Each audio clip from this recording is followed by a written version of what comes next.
Claire didn't even see Michael move. He was that quick. Until that moment, she thought he was just a normal guy, really. Okay, one who disappeared into mist during the day, but nobody moved that fast. Nobody human. And nobody was that strong, either.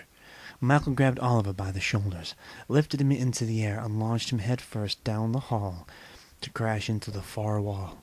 Claire dived out of the way. So did Shane and Eve, although Eve was diving toward Oliver. Not away. Shane got hold of her ankle and dragged her backward, kicking and screaming. Michael went after Oliver. As the vampire was rolling to his feet, Michael smashed into him. Oliver was strong and fast, but in this house, Michael was unstoppable, and he was really, really angry. "You fool!" Oliver screamed at him. "Do you understand what I said? Claire has the book! I don't care! You have to care! If you don't give it over, they'll rip all of you apart to get it!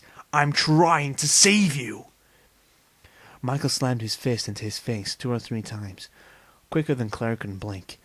Oliver went down again, scrabbling at the floor, then rolled over and stared ferociously through tangled graying hair up at them. Vampires bled, after all. But they didn't quite look right, not red enough, and too thick. It trickled from the corner of Oliver's mouth as he snarled fangs down and tried to drag Michael close enough to bite. Michael hit him so hard that one of the fangs broke off and skidded away across the floor like an ivory dagger.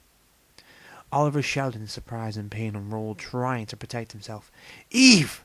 Michael yelled, and dragged him by 1 foot down the hallway toward the door. "Revoke the invitation! Do it!" Oliver was fighting him wildly now, ripping long raw scratches in the wooden floor with his fingernails, snarling and twisting to get free. "Eve!" Shane lunged for Eve, pulled her free to her feet, and shook her hard. That didn't work. She just stared right past him, her face still and dead. Claire moved him out of the way and slapped Eve hard. Eve yelped, clapped a hand to her wounded cheek, and blinked. "Hey! What the hell?" And then she looked past Claire to the ferocious battle going on in the hallway. Lips parted in amazement. "Eve!" Michael yelled again. "The invitation! You have to withdraw it now!" "But I didn't." Eve didn't waste time arguing. "Hey, Oliver, get the hell out of our house." Oliver went still, completely still, like a dead man. Michael picked him up by an arm and a leg and threw him out into the dark. Claire heard the vampire hit the pavement outside and curse as he rolled back to his feet and came back to the door. He bounced off of a solid cushion of an air in the doorway. "You're not welcome," Michael grated. He had a cut on his face, bleeding a thick thread down the side of his neck, and he was breathing hard. "And by the way, Eve quits." He slammed the door in Oliver's snarling face and collapsed against it, shaking. He didn't look all powerful anymore. He looked terrified. "Michael?" Eve asked breathlessly. "You okay?" "Peachy." He said and got together. "Eve, stay away from the door. He got to you once. Maybe can do it again. Claire, you too. Stay away from the door." He grabbed her by the arm and pulled her down the hall, which was a mess. Wow, the floor all ripped up, the walls scraped and scratched, and shoved her down to a sitting position on the couch. "Claire? Yes?" Things were moving too fast. She didn't know what he was waiting to hear. "The book? Oh, yeah, well, see, there was this floor in the library where they were going through books, and Professor Wilson was stealing things, and..." Do you have the book?" "Yes." "Please tell me you didn't bring it here." She blinked. "Well, yeah." Michael fell into the armchair, leaned forward, and buried his face in his hands. "Sweet baby Jesus, do you not pay any attention to what goes on in this town? You really have the book?" "I guess so."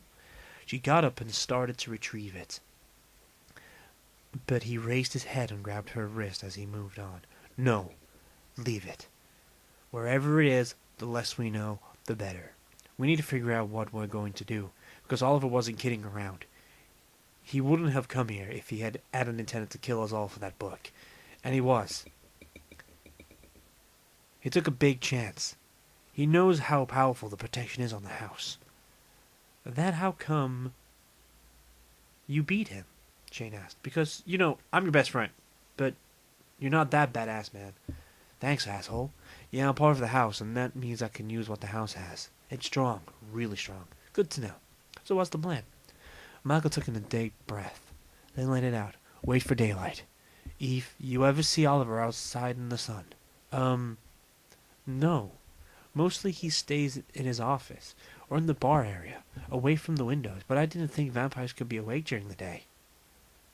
Claire thought about the church Monica had chased her into, and the elegant ancient woman sitting in the bars. I think they can. If they're old. He must be really old. I don't care how old he is. He's not tanning, Shane said. We wait for dawn, and then we get Claire and the book out of here. She can't go home. They'll be there first. They'll go there first, Eve said. Claire went cold. But my parents? What about my parents? Nobody answered her for a second or two, and then Shane came and sat down next to her. Do you think they'll listen if we tell them the truth? What, about Morganville? About vampires? She laughed and sounded hysterical. Are you kidding? They'd never believe it. Besides, Eve said, and sat down on the other side to take her hand. Even if you convinced them, they'd forget all about it once they were out of town. It's hard to be paranoid when you don't remember they're out to get you. Ouch. Okay then. Running's out, for one thing. We can't throw Claire's parents to the vampire wolves, right? Michael and Eve nodded. And besides, same problem for Claire. Even if we got her out of town, she'd forget why she was running. They'd catch her. More nods. So what do we do? Trade the book? Claire said. They all looked at her. What? I was going to anyway. In exchange for some things. Like what? Like Brandon not holding Shane to his deal. And Monica and her freaks to back the fuck off of me. And protection for all the dorms on campus. So that the students are safe. She blushed because they were still all staring at her like they'd never seen her before. That's how Oliver knew I had the book. I messed up. I was trying to make a deal, but I thought he was just, a good guy who could help. I didn't know he was one of the vampires. Oh, he's not one of them. He is them. How do you know that, man? Because in a way, I am one of them, Michael replied, and something in me wants to do what he says. But not a big part, right? No, but he's definitely in charge. Shane got up and walked to the windows, twitched back the curtain, and looked down. No kidding. What have we got? Vamp City, man. Check it out. Michael joined him at the window. Then Eve. When Claire squeezed in, she gasped, because there were dozens of people in view, all standing or sitting facing the house, unnaturally still. Eve dashed to another set of windows. Same here. Hang on. Shane? Michael said and jerked his head after her. Shane lopped off in pursuit. Well, so much for sneaking out. I think we're here for the night, at least. Most of them have to go underground during the day. Those that don't want to be able to stay out in direct sunlight, I hope. So maybe we'll have more options then. Michael? Claire felt like crying. I didn't know. I thought I was doing something good. I really did. He put his arm around her. I know. It's not your fault. It might have been a dumb idea, but at least it was a sweet one. He kissed her cheek. Better get some rest. And if you hear voices, try not to listen. They're going to be testing us. She nodded. What are we going to do? I don't know, he said quietly. But we'll think of something. Claire curled up on the corner of the couch, piled under an Afghan. Eve took the other end. Nobody felt much like going upstairs to bed. Shane paced a lot, talking in low whispers with Michael, who hadn't once gotten out his guitar. The two of them looked weird, ready for anything. Claire didn't mean to fall asleep. She thought she was too scared. But she did, eventually, as night spun on toward morning. Voices whispered to get her. Michael's, she thought, and then Shane's. Get up, the voices said. Get up and open the door. Open the window. Let us in. We can help you if you'll just let us in. She whimpered in her sleep, sweaty and sick, and felt Shane's hand on her forehead. Claire? She opened her eyes and saw him sitting there next to her. He looked tired. You're having a nightmare. Don't I wish, she muttered, tried to swallow, and discovered she was burning up thirsty. She felt rather feverish and weak, too.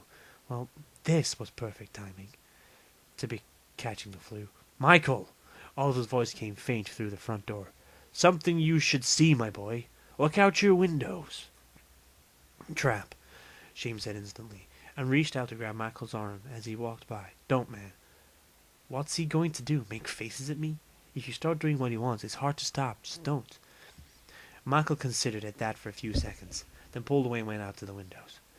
Where he stared out, frowning. There were red and blue flashing lights shining on the glass and reflecting on his skin. What is it? Claire asked and got up. Hey, seriously, guys. Quit playing their game. Cops. Michael said.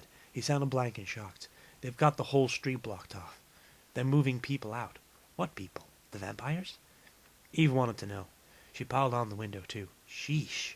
Fine, don't listen to me if a vampire tells you to jump off a cliff. They're evacuating the neighborhood. Getting rid of witnesses. Oh, shit.